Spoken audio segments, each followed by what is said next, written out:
What's up, y'all? It's your boy JD, and this is The Itch.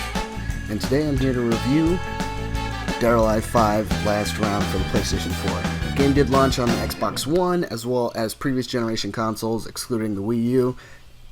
However, I'm covering the PlayStation 4 version, as I played Dead or Alive 5 Ultimate on the PlayStation 3, so I have a data transfer. So, I'll go over a couple things. First of all, this is hopefully, as far as I know, the last iteration of Dead or Alive 5. It's the Dead or Alive 5 being the first Dead or Alive title without its main game designer, Itagaki. Can't remember his full name, but obviously there's a shift in the general way the game is played. There's a shift in the way the characters look and things like that. They've taken a more realistic approach. If you look at, say, Dead or Alive 4 and compare that to Dead or Alive 5, there's a more realistic take on the characters. They're less, I guess you could say, anime style. So, I mean, take that what you will, depending on if you're into that stuff or if you're not. Regardless, it is a fighting game. The game focuses on what's called the triangle system. The triangle system works where holds beat holds beat strikes, strikes beat throws, and throws beat holds. And pretty much the way that works is holds are considered any defensive move for the most part. So if you're countering, right? So if I'm holding to counter maybe like a mid punch, right?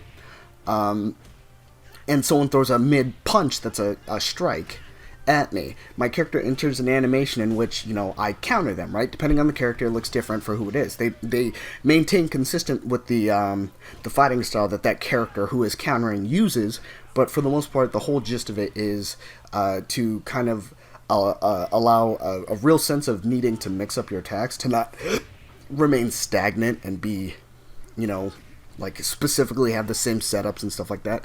The game will punish you for that if the player does.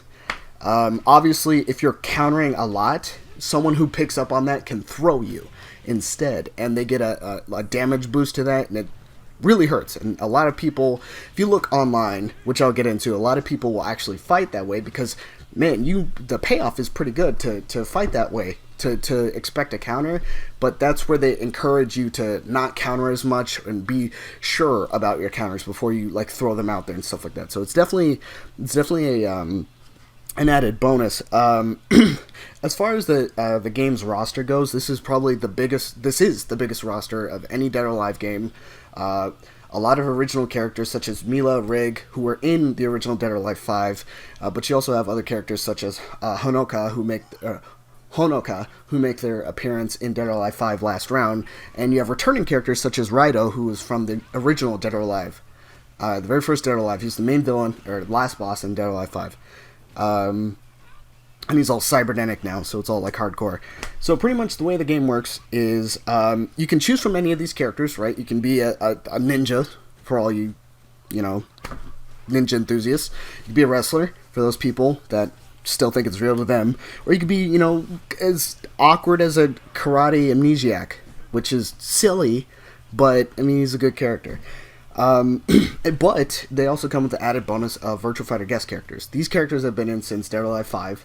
Well, some of them. So you got Akira and you got Sarah, if I remember correctly, in the first Dead or Alive 5. And then when Dead or Alive 5 Ultimate came out, they give you Jackie and Pi, and everyone was just like, oh my god, because hey, more characters, right? It's cool, and especially Virtual Fighter characters, to see them kind of fight on the same scale is kind of cool. To play as a staple Dead or Alive character versus a staple Virtual Fighter character is Clash of the Titans. So it's really cool to see that play out. I will note that the game does have a bit of a learning curve, figuring out how to counter and stuff like that, and getting an eye and a general feel for what move does what, and combos and everything like that. It's a lot to throw at you, but once you start playing around with it a little bit, maybe play through arcade mode a couple times for beginners, or if you're a real fighting game enthusiast, go into training mode, go through the command training, and then practice around with combos and setups and things like that, force techs and what have you. Then the game starts to feel a little more it makes sense, you know what I mean? So definitely, the game does take a little bit of time to get used to, but it's definitely worth it in my opinion. and it kind of pays off, and especially when you take it online. When you get online, you're offered a lot of different modes. You're offered versus mode. You're offered tag mode, or well, they're not a lot of different modes, but they're completely different modes when you break it down. Single player or 1v1 versus tag, there's a lot of emphasis in tag on, say, juggling. There's a lot of like launchers and stuff like that, whereas in 1v1, it's more about, just the skill of the player. It's focused more specifically on that, and it shows. Another game mode that is offered is story mode, which I'm going to be honest, is irrelevant. It's kind of a hacked up story about just a runaway. Well, they kind of throw a curveball at you, like in the beginning. You're like, oh, what's happening? Why is this character getting chased or whatever? Even though you're supposed to know why the character's getting chased. If you've played any of the Dead or Alives, I have. But you're, at the same time, what happens in there. Like, one of the characters gets killed, and you're just like, what? How does this happen? And then they kind of go through the story mode and explain, oh, it's not what you think, or whatever. So that's probably just a spoilerific thing of story mode, but I'm sorry, it's just not a good story. Originally, it had a purpose. In the original Dead or Alive 5, it had a purpose of introducing the guest characters. But in this one, it's irrelevant. There's no point in even playing it. I'm sorry.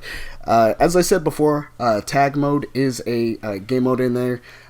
You're allowed to kind of play tag mode with survival mode, tag mode with like time attack and stuff like that. And the way tag mode works is you play as two characters, you select two characters, and with the press of a button you can switch them in. You can also do certain features such as what Marvel players might know as a snapback. You can force a player out and bring in the other characters. Say you beat up a guy really bad, but he manages to get away from you and tags his buddy in.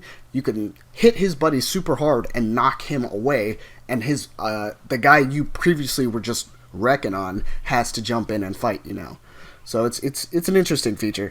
And then a lot of it is really like teamwork based as far as learning what the characters can do and how to capitalize off of damage and things like that. For the most part, it's a solid fighting game all around. There's nothing really wrong with it. I have had fun playing it since 2012. It's musically sound. There's a lot of good music in it, which I enjoy. I think if anyone gives it a listen, they're going to agree with me. Graphically, obviously the PS4 is able, and the Xbox One, they're able to do more things with the console, so that's always nice. And it definitely pays off when you see how the game works. Yeah, sure, there's physics, whatever. Oh, wow, we have the soft engine, whatever. Who cares? Speaking of the soft engine, unfortunately, some people may get deterred because they view the game as overly sexual, but I really don't think that that's something that you should be focusing on. The fighting game itself is good. There's nothing wrong with the game. It plays fine, and that's what people, in my opinion, need to focus on more. Though I will say, it does have, I've run into a few bugs in which I've had to restart the game. I've heard of the bug where it corrupts your save data, and I've had the bug where I have to restart my game after I do like an arcade mode run through, which is unfortunate because who wants to restart their stuff? But hey, it does happen. So unfortunately, that is a reality. But I believe that stuff's getting phased out and fixed up. So coming to the pluses and minuses, the pluses, obviously, it's a great game, solid. It's very intense. It's very fast paced. There is a learning curve to it, but that means there's a higher skill ceiling. So that means there's a lot of stuff that you can learn, a lot of factors that set you apart between you and one other fighter. I will say as a downside, and it has a huge cast of characters. I will say as a downside though, is some people might get turned off by the sexuality, which I just cannot get behind.